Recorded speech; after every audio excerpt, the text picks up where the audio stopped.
মশাই ভালোবাসি আমি তোমার মেয়েকে।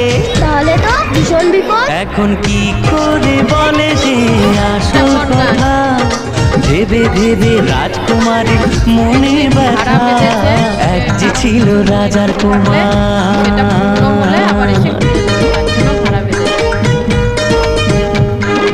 ওদিকে সেই অন্য দেশে রাজার কুমার এসে বিয়ের কথা বলতে এলো হবু জামাই বেশে। মনের দুঃখে শ্রাবণ এলো রাজকুমারীর চোখে।